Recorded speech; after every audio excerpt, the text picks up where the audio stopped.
8. Question 21.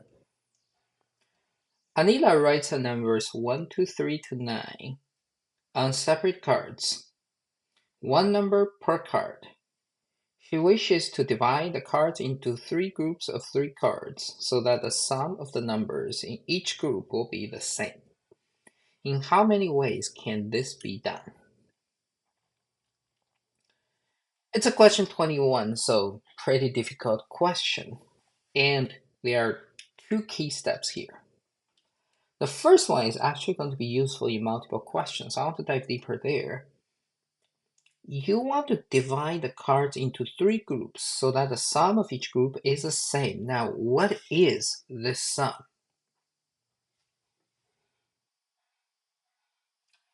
This sum will be the total sum of those 9 numbers, which is 45 divided by 3. So 45 is the total sum. And this sum is equal to 45 divided by 3 equal to 15. This I would say is a key insight number 1. You realize this point, you're almost there to solve it. And what you need to remember is going to be, if you ever get this like, I need to have 3 rows and each row's sum is the same, just remember it's going to be the total divided by 3 or divided by the number of rows or number of groups. All right, now we have 1, 2, 3, 4, 5. Let's list out those numbers. 4, 5, 6, 7, 8, 9. You're trying to make out 15, right? You're trying to get 3 numbers add up to 15. And here's another trick. Again, it's not a 100% working rule, but it generally works out. That is, if you're trying to make something like 15 equal to 3 number add up together, try to start from the really big or small numbers, because they are generally harder to work out. If you pick something in the middle, like 5, there are so many choices for you to make a 15. But if you pick 9 as an example, 9 is huge. And to get a 15, you can only get a 6. And then you will find for the remaining numbers, if you want to pick 2 of them to make a 6, you only have 2 choices. It's either 9 plus 1 times plus 5 or 9 plus 2 plus 4.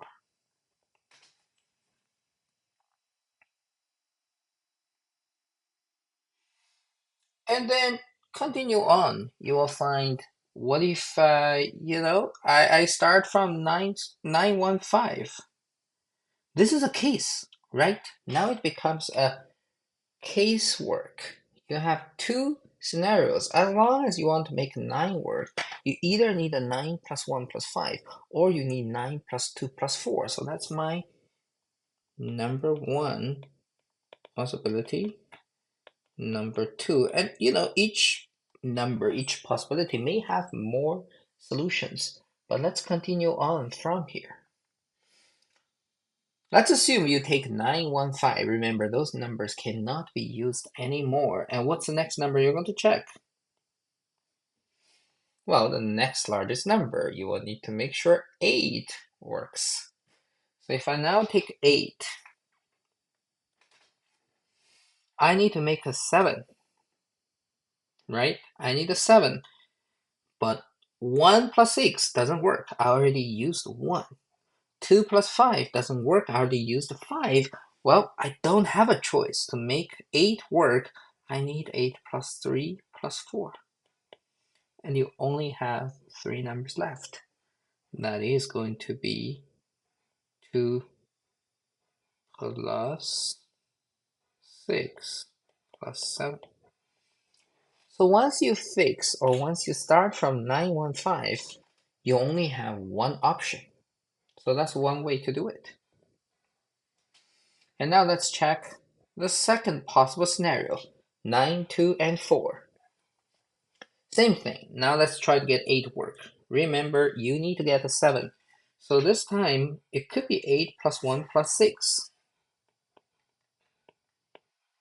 Any other possibilities? Well, 2 plus 5, 2 is used. 3 plus 4, 4 is used. So again, that's the only possibility. And what's remaining is going to be 3 plus 5 plus 7. And that is it. You only have two possible ways to make it work. This is a little bit extreme example. Generally, I would expect you get start from case 1, 9 plus 1 plus 5, and case 1 may have multiple solutions. You need to consider all of them. This is sort of special, but the idea is the same. If you need to make a sum from 9 numbers, 10 numbers, start from a really big one or really small one, because those are the ones that are hard to make. If you want, you can give it a try to reverse my method. Instead of trying to make 9 work, try to make 1 work. You'll get something very similar.